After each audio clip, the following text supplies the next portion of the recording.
Imagine you've just submitted your email to that potential supervisor and you are waiting. You wait.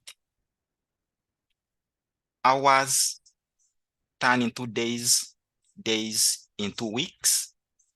You send him or her a reminder. Guess what? You get total silence. I can imagine you are getting frustrated. Why do potential supervisors for masters and PhD disregard most emails? And how can we use MET to solve this problem?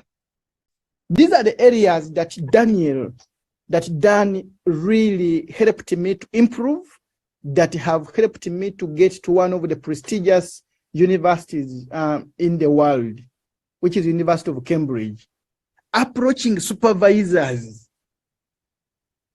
Then I want to tell you, that was the second magic bullet to my success. How do you approach a supervisor? Then you remember very well how I read about to Professor Donnelly Crystal. I told you I had read about her, and we structured our email. When I sent to her, immediately she told me, within 1 minute, she told me, can you send me your CV? Can you send me your CV? Good enough. We had worked on the CV in line with her interests. I sent to her the CV. She said, can we have a physical Zoom meeting on Thursday? This was Tuesday. So things opened very, very fast. But the first impression was on how did I approach her.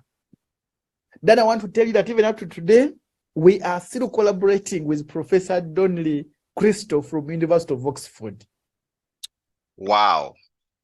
What's the point here? Potential supervisors will respond to your emails if you master how to use MET. I'll help you discover how to find potential supervisors who are research active. And you also learn why most potential supervisors disregard most emails. And also, you will master how to use MET to make potential supervisors respond to your emails. And you must be wondering, who is Dan? Well, I help professionals like you secure fully funded PhD scholarships so they pursue high quality education abroad without worrying about tuition fees, living costs, and other study expenses. How do I make this possible? I use the M5-step scholarship mentorship program that I developed from my personal experience of winning a fully funded PhD scholarship. Also, I have developed tools like Digest for Me Scholarship app that's helping professionals to access reliable and current scholarship opportunities.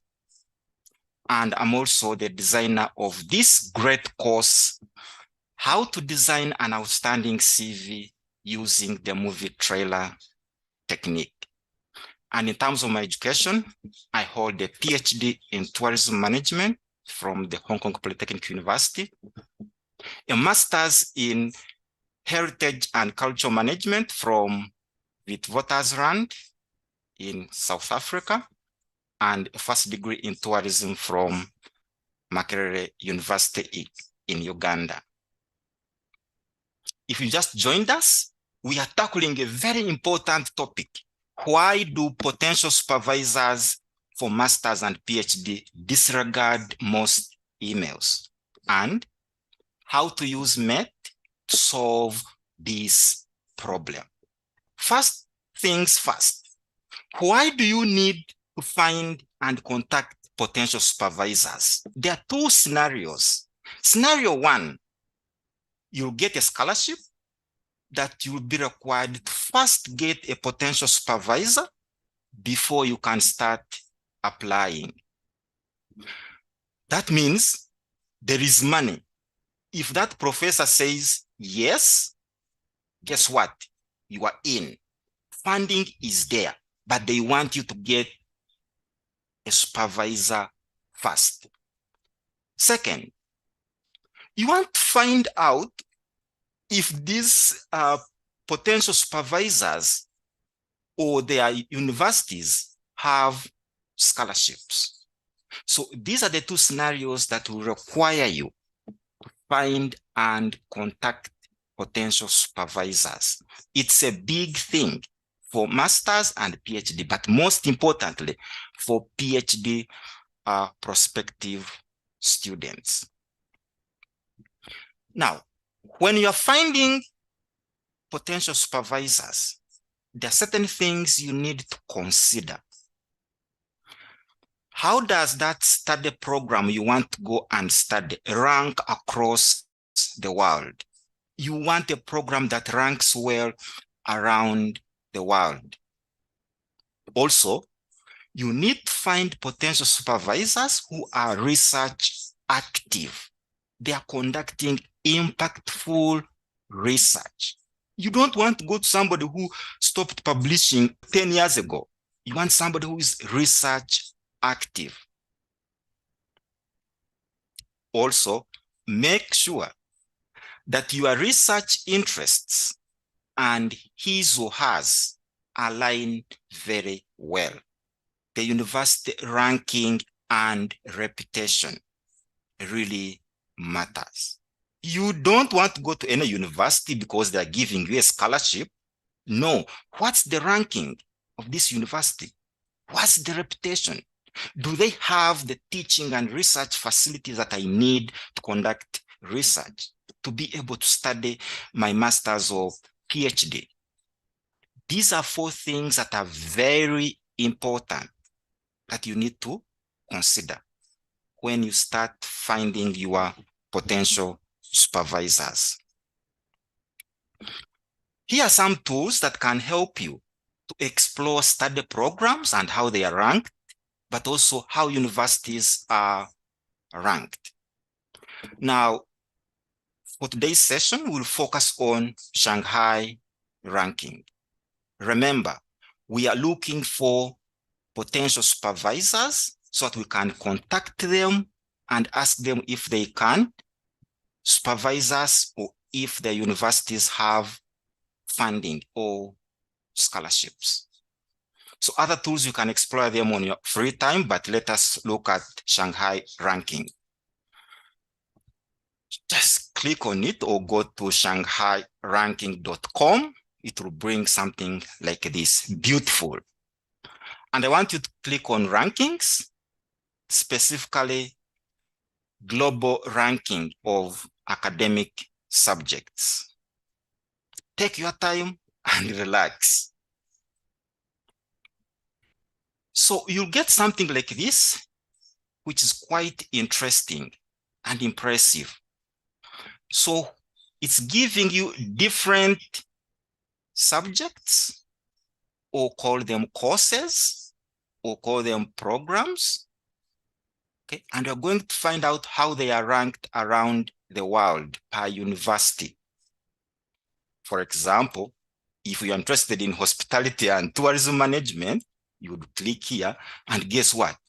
This will give you a number of universities that are offering that program. Oh, my university is here. It ranks number 1. Okay, I don't want to get biased. So let me pick any program that's outside my field. For example, if I wanted to go and study mining and mineral engineering, okay, I click here. Okay. These are the universities that are offering that program, okay, and they are ranked. The first one is at the top and the last one the bottom. You can see there are many, but you see something very interesting. Okay, This is located in China, China, China, China, Australia. Okay? China, China, Australia, Australia, Australia, Australia. We've got the US here, Australia. Okay? And then we've got Singapore. I think this is Canada, something like this. So you can see the leading universities, okay, the first 30 universities offering that program, mineral engineering and mining, are located in China, Australia, the US, Singapore, and Canada. I'm not saying that you should specifically go for the first ones. If you can, great. But you can also click on the second page, third, and also the fourth page. Let's go to the fourth page. All these universities here are very good. Okay. Suppose I wanted to go and check on this university, University of Kentucky. Click on it like this. Okay. Look around. I want you to go to this part here for the website. Click on it. Boom. We are there at the University of Kentucky, and we want to go to the Department of Mining and Mineral Engineering. Remember, we're interested in mining and mineral engineering. Now you can replace mining with your course of interest or program of interest. It doesn't matter. You can explore academics here. You can look at admissions. You can look at these ones. Take time. And some people, when they come to this website, they say, okay, I'm looking for potential supervisors. Where are they? Me, I don't see them. But these things don't work. So they close the page and they just go away. Relax. It doesn't work that way. So spend time exploring this website. So for us, we'll use the search option. We go there and type mining. It's already there. And click search. And guess what? It will give us very interesting information, my brother and my sister. You see? Mining engineering. Okay. Now we've learned they've got College of Engineering. That's why they've got their mining program. You click there. It could be your program. Boom. You are in this Department of Mining Engineering. So take your time, explore these tabs, try to see what they have. Okay. But don't forget, why are we here? Why are we on this website?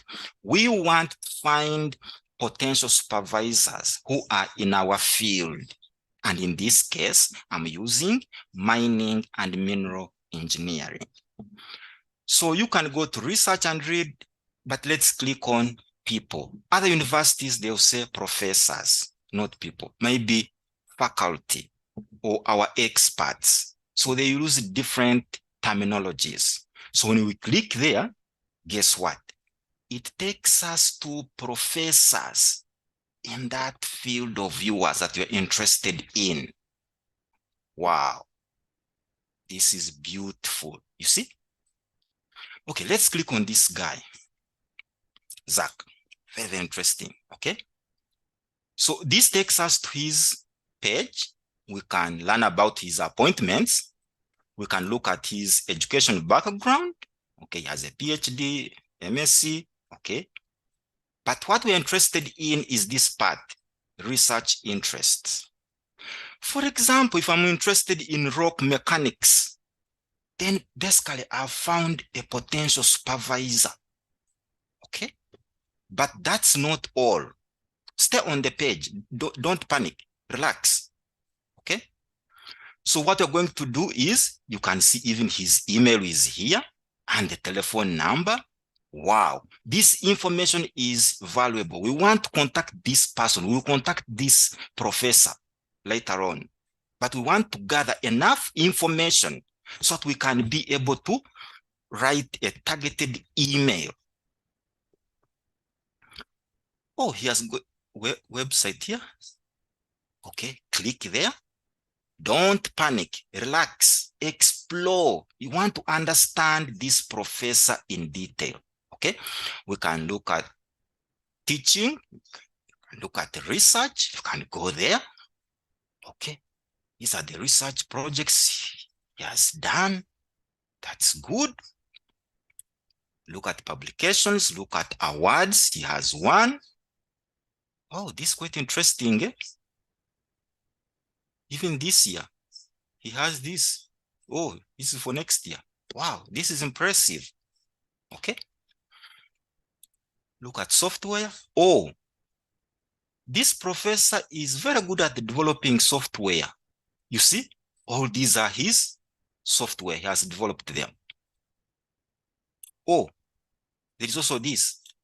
There is also this. There is also this. All this information, analyze it, internalize it, so that you can be able to understand this professor in detail. Let's go back to research. Okay. And what we want from his research, to get one article that we will read, understand, and we'll use it later on. We could look for this person on Google Scholar, but this university is good. They have provided us a link to Google Scholar. Google Scholar is where academics put their research output. We click there. Wow. We have all his research papers, conference papers, book chapters, everything is here. And what we want, just to pick one that is in line with what we want to research about. And then we will use that article to craft a good email, as I will be showing you just in a few minutes. Stay with me. Now, here articles are arranged anyhowly, and we want to create some order. So I want you to come and click here. Yeah. You see here? Click. So what it will do, it will arrange the articles with the most recent at the top. And that's what we want. We want articles as published within the last 2 years or 1 year, something like this. We don't want old articles. No. So you see, this year he has published this. You see, this guy is research active. You see, has published this. Okay, pick any that interests you. For example, this one, maybe I'm interested in that. And it's showing you PDF here that you can get a full article or a full document from here. Click on it like this. Just relax, don't worry. Boom. You have the document, 8 pages. So you are going to read this article, understand it, get what it's all about, what he discovered, but most importantly, what did you learn from this article or book chapter or conference paper? It doesn't matter as long as it's a piece of research. Because we need this article, we need this book chapter, we need this conference paper so that we can write a targeted email to this brilliant professor. Okay. Suppose we finished reading. Now we are going to do something interesting. Let's go back to our PowerPoint. So what have we said? Find reputable universities and study programs. And I showed you how you can do that. Okay, go to the websites of departments and schools or institutes. Try to identify who are the potential supervisors, who are the professors there that can supervise your work at master's or PhD. We are going to write a targeted email to this professor. And we're going to use what I call Musinguzi's emailing technique, MET. And with this technique, we want to look at a few things. One, we want to put the agenda of this potential supervisor at the top. It comes first. And then we will demonstrate our potential to contribute to the university, to his work. We want to position ourselves as a great asset This is very, very important. So that by reading through the email that we're about to send, the professor must be able to see that, I can see high return on investment on this guy if we admit him as a student, or if he comes to my lab, or if he works with me. Okay? This is very important. What we want to do is to do what the 99% are not doing, meaning your emails must be unique and must make you unique. And that's why the potential supervisors will be able to reply. Otherwise, they will not. And then you keep waiting, only to get that bold silence. And we don't want that. Okay, so we are going to look at Musinguzi's emailing technique, but we are going to use the article or the book chapter that we got from that professor so that we can write a targeted email. First things first. Dear professor, dear Mrs., dear doctor, get the right title for that professor. Don't say hi.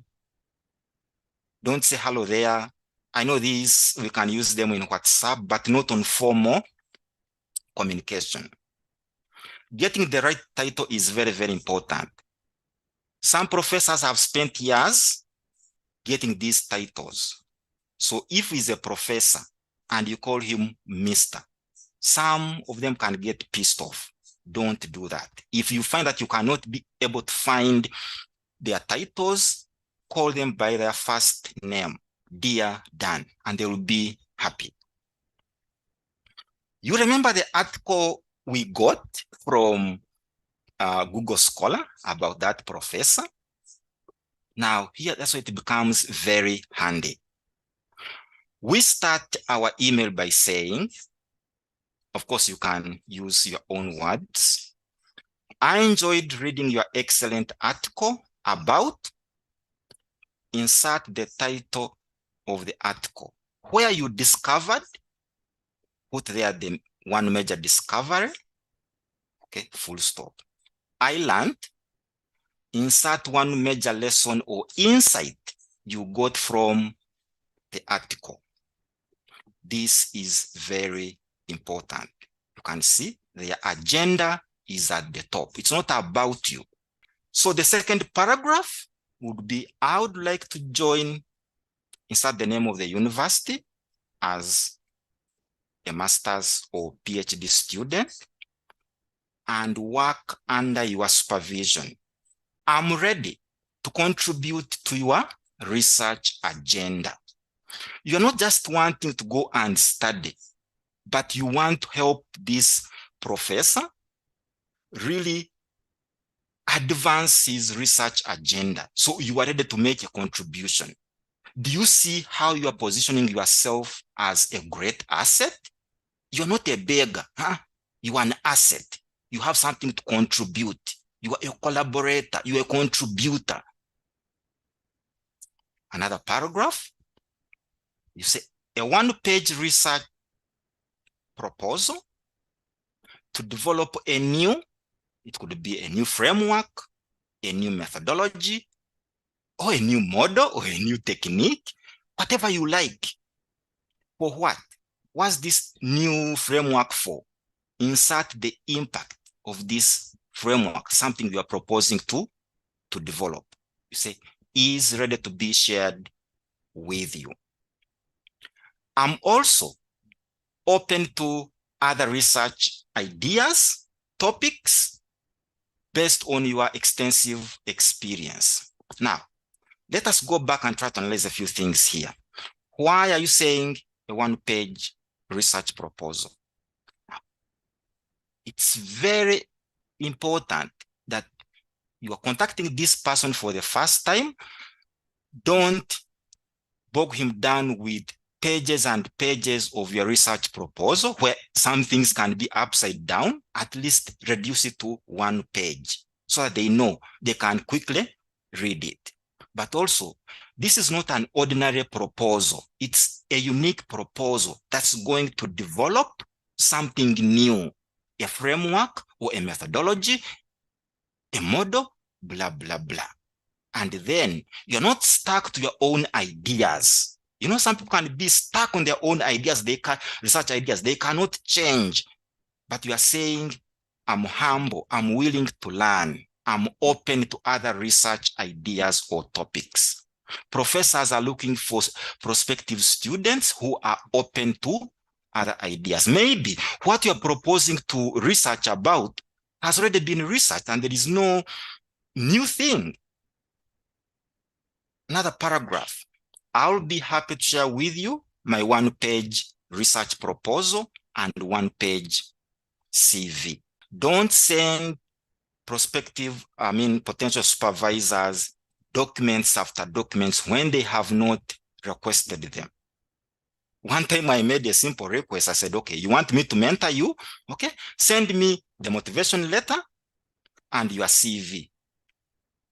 People sent me documents, transcripts, birth certificates, national IDs, baptism cards. I was like, I asked only for your CV and the motivation letter. So don't bog them down with a lot of documents, okay? I look forward to receiving your reply. Thank you for your time, and then you can end your email. When you are composing it, how does it look like? It will look like this. Brief and straight to the point. And when they receive it, they'll get something like this, okay? Remember, you have to use a short subject, okay? Your research article, that's what you use to capture their attention. And they should be able to read at least something, what the email is all about, okay? Dear Dr. Dan Musinguzi, I enjoyed reading the excellent article about, and you're saying about what?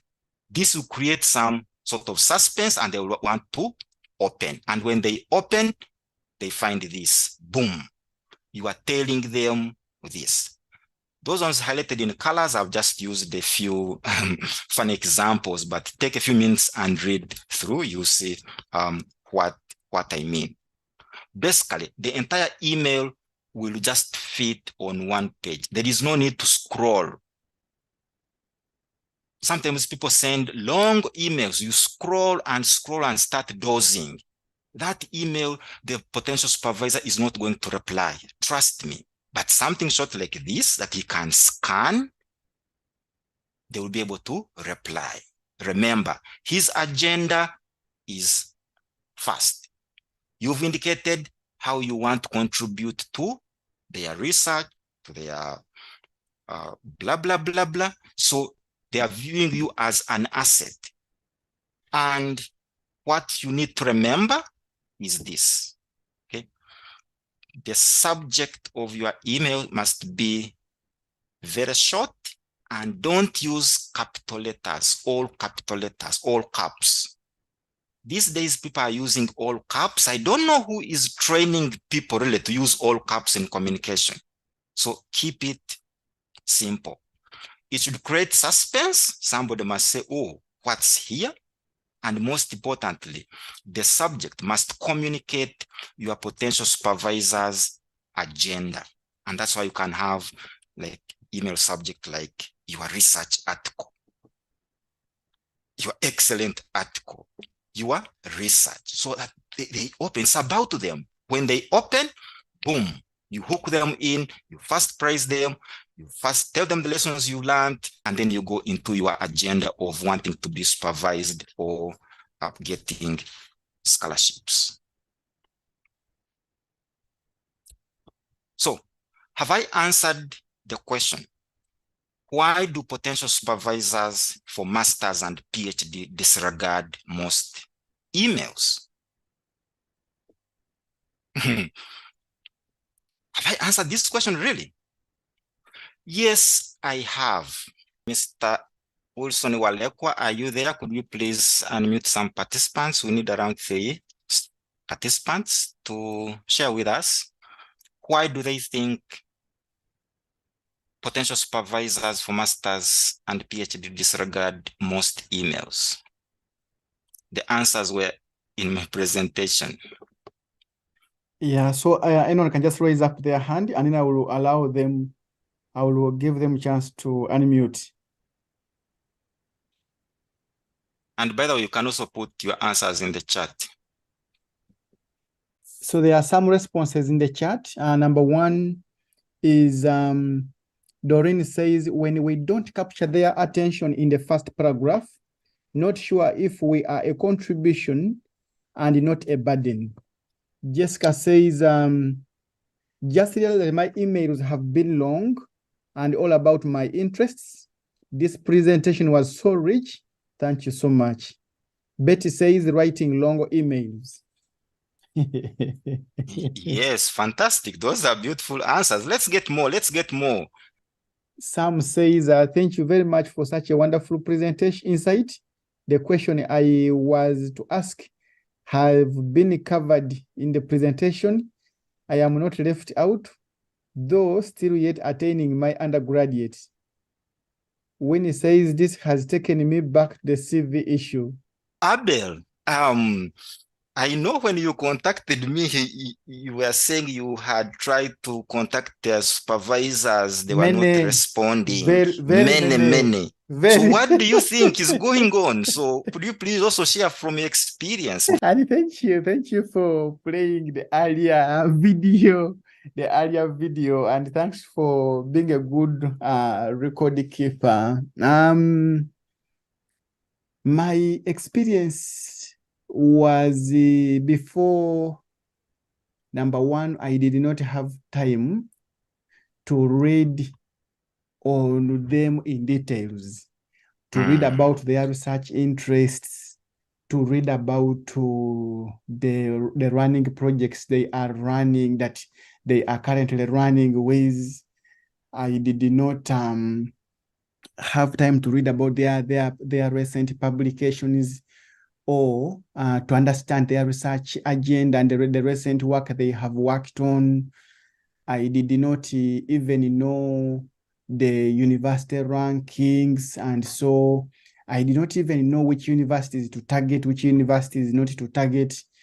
I did not even know about the issues of the Times Higher ranking, the Shanghai ranking, the QS ranking. It is until I got into your mentorship that I got to hear some of those things. So my earlier emails were very generic, and I could attach my very, let me use this word because of lack of a better word, a very fakely and a very badly written CV. I would attach it in the first email, because I would say, I was saying these people, because they don't know me, they should be impressed by my CV, which was full of tables. When I look at it, I still laugh up to now. So my interest was, let them read my CV, and if they are impressed by me, they will reply my email. Unfortunately, they did not reply. That's the truth. They did not reply. That's the truth. So the truth is that many of them, I think, were not even opening my emails and all those things there. And I was giving a very long subject line of the email. This one, maybe this one, Uganda, this one. So I would talk in a very long way in the first email, and I would always use capital letters and so forth, until I met you. And we first of all stepped back, and we first refined the CV, and we focused on bringing out the impact, bringing out the gold, mining out the gold in the work I had done. That was the first bullet. And you remember in that video clip, I tell you that once they were impressed, once this supervisor is impressed by your CV, by your email, they will be curious to know more about you. And it is terrible if you log into your email, into your email to send this email, then you log out and you take 4 or 5 days without checking your emails, or without going back online, or maybe you were traveling to up country and you go to the cafe, you send an email right now, then you go up country and then you check, you go to the cafe on Monday. By that time, I didn't have a laptop. That's the other truth. I didn't have a laptop. And so I could go to the internet cafe and pay 1,000 shillings, Ugandan shillings, for me to be able to access email and something like that. So you being prepared, and you, of course, you guided me very, very well. You said, the truth is, when we use the mate approach, these guys are going to reply. You told me that, like, very, very clearly, that now when they reply, we should be ready. We should be, you said we should be ready. How? Number one, let's have the CV ready. Number two, let's have the concept, the PhD concept ready. Because the truth is that they are going to ask for the CV first. Then they'll ask for the concept. Then they'll ask for the meeting to discuss with you in detail to understand if they're impressed with the CV. And when we shot in 3 places, we got 3 replies. And I think we stopped around that time. We stopped there. Yeah. We stopped sending emails. And the other thing, by the way, what I was doing before your teaching and before your coaching is that, for me, I knew the very many applications I make, the better. So for me, I was not minding about paying attention to one. And then you told me, you better focus on one and give it time. Focus on one which you have the eligibility criteria, you made the eligibility criteria, you made the requirements, give it quality time, and then you are likely to get in. And actually, you told me, for me, most of my mentees, I tell them to apply for 1 or 2. Full stop. They cannot spend 12 months applying for 20 scholarships. They will have not prepared enough to prepare for these scholarships. And that's the truth. Because before you met me, I think I had contacted and applied in around 57 scholarships altogether. And so when we met and we began strategizing and we began talking through, I narrowed it down. So one of the things you taught me is to have an eye-catching phrases. I remember for us, by that time you told me we could say PhD supervision. Here you have used your research article, your research paper, or your research agenda. But at that time you told me we can use the word PhD supervision. And you clearly told me that you showed them that you are not begging them. You are not begging to be taken on. No, you are saying you have something to offer. And that's what we say. Just to give the 3 stories which ended, we were just as I ended the conversation. The first story, of course, which came out so strongly, the issue of the University of Oxford, that went viral. What I mean by saying viral is that the professor was very impressed. The following day, after that meeting on Thursday, she introduced me to all the African students she was supervising for a PhD from Benin, from Sierra Leone, and from Nigeria. And she told the students, the PhD students in her lab, to help this guy from Uganda get a scholarship into Oxford. That is, so she went viral. She began recommending me to other funding opportunities. She was on a project at University of Pretoria in South Africa. And then she told me, Abel, there is one here in South Africa. Would you like to go to South Africa? Then she told me there is one at Imperial College London. I'm also a professor there. Would you like me to take you there? My God. That is very impressive. I want to tell you that. So when I go to, just to give the same story, when I go to Cambridge last year, I sent her email that I've got to Cambridge, and she told me, powerful, I want to invite you to come and give a guest presentation at the University of Oxford. So it is me who has delayed it, but she gave me 3 slots. but I was going for my field work, so I haven't yet gone there. I'm planning to go there in January. But she's just on standby, waiting to, and we've never met physically, by the way. And we have worked together for the last 2 years, but we have never met physically. We even worked together on the Ugandan COVID paper and all that. Let me also bring another story from Liverpool School of Tropical Medicine. We used the same approach, and we sent this lady an email. She asked for my CV immediately. We sent the CV, and she asked for a meeting. In the meeting, she said, Abel, you are a very excellent PhD student. The truth is, right now, I don't have money, but I am going to put in a grant. We are likely to get a grant on Rift Valley fever in northern Tanzania. I'm begging you, please, I'm using these words very carefully. I am begging you, you be patient. Next year, I'm going to advertise a project, and you'll apply, and you'll enter Liverpool School of Tropical Medicine. And indeed, she won the grant. Now, by the time she got to me that, Abel, I have won the grant. Are you still available? Should I put in the advert for you to apply? I told her, no, I've been taken. I'm going to Cambridge. She told me I'm so disappointed, but she told me I'm not surprised. I knew you would be scooped. That was Liverpool School of Tropical Medicine. And she won the grant, and right now we are collaborating with her on that project on Rift Valley fever in northern Tanzania, because my project on Rift Valley fever in Isingiro and hers is northern Tanzania. So it was very, very easy for us to continue working together. But the magic bullet was on the approach. Because I've told you, by the time I got to you, many had been disregarding my emails and my requests and all those things there. They weren't replying. Yeah, so Daniel, I could stop there. Of course, I can continue, but I just wanted to encourage members to use the METS technique, the MET approach, where you take time to, first of all, go deeper into this person, understand what they are working on, and then strategically position yourself. And you actually told me that them first, you next. Yeah.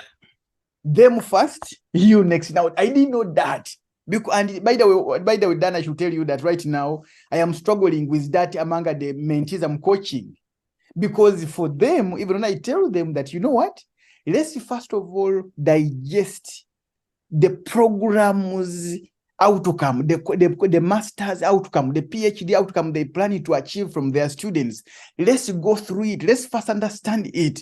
Let's write in line with that. These guys don't understand. They end up, you find they have filled it with their experience and all that. Today, one of the mentees, I told her, so she began the story by saying, I lived with my grandparents, and I told her, excuse me, what picture do you want to portray?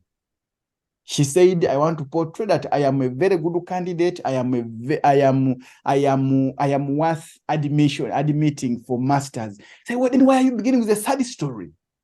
Why are you beginning with a sad story here? You have a lot to praise yourself on. You have a lot to show you are a very good person who is going to have returns on investment. By the way, Daniel, I've learned that one today. ROI, returns on investment. So let's demonstrate that you are a very good candidate. If they give you an opportunity, they are going to harvest much from admitting you. Now, I didn't know that fact.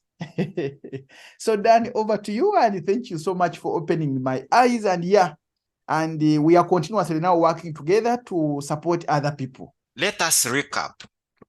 What have we covered in this presentation? It's very simple. We've said at one time you'll find yourself you need to contact a supervisor or a potential supervisor. Why?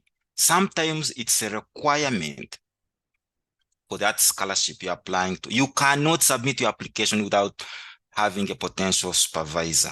And we said second, that sometimes Scholarships may not be advertised, but you want to inquire if their university or if themselves have funding or scholarships for you. And we also said, don't just choose programs because they exist. Actually, you should start rejecting some scholarships that don't meet certain standards. How does this university rank around the world? How does this program rank around the world? We also said, make sure that you contact potential supervisors who are research active. This is very important, especially if you're going for a PhD. If a professor is not research active, you will not learn anything from that person. And we said it's very important to use MET. And we said MET stands for Musinguzi's emailing technique, whereby potential supervisors' research agenda comes first. It should be in the first paragraph. Also, that you need to demonstrate potential contribution. In other words, you need to demonstrate that you are a great asset. You are not a beggar. I repeat, you are not a beggar. You are not desperate. Demonstrate that you've got something to contribute.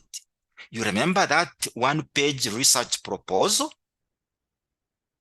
that's aimed at developing a new technique, methodology, framework, or model, or whatever that does A, B, C, D? That should be very important. Also, do you remember saying, I'm ready to contribute to your research agenda? You're not just going there to sit and eat and study. No, you're going to help this professor publish more papers, conduct more research, win more research grants. So basically, you are an asset and you want to be seen as that. But most importantly, keep your emails very brief. Apply what I call the 5-2 rule, meaning the entire email must be 5 short paragraphs, and each paragraph must not exceed 2 short sentences. That's the 5-2 rule. Also remember, we've also seen the reasons why potential supervisors ignore most emails, and you don't want your email to be ignored. So use MET so that you can meet your success. Dig your well before you are thirsty. Why? It's extremely difficult. It will be too late, okay, to think about digging a well when you are very thirsty. What does this have to do with what we've covered? Try to learn how to craft emails that have great impact before you even need to send them, or before even the need to contact the supervisor arises. Because once you're in a panic mode, you can't think clearly. But most importantly, know that you are a great asset. Potential supervisors are looking for you, even now as I speak. But the way you approach them will determine whether they say yes or no, or they just give you that bold, underlined silence. Let me now invite Jessica to give a word a word of appreciation, and then we close the session. Jessica, do you want to give a word of appreciation before, as we close the session? Dr. Dan and Abe, thank you so much for this wonderful presentation. It has been very enriching to me as an individual. I've gained a lot. It was my first time to hear about the university rankings, reading about the supervisors' research interests. Everything was new. I hope there's another session about the CV editing. I hope I didn't miss it, but appreciate you so much, Dr. Dan, for the time invested in giving us this wonderful presentation, and for Abby for organizing so many people to come and share with us insights to improve our academic journey. Thank you so much.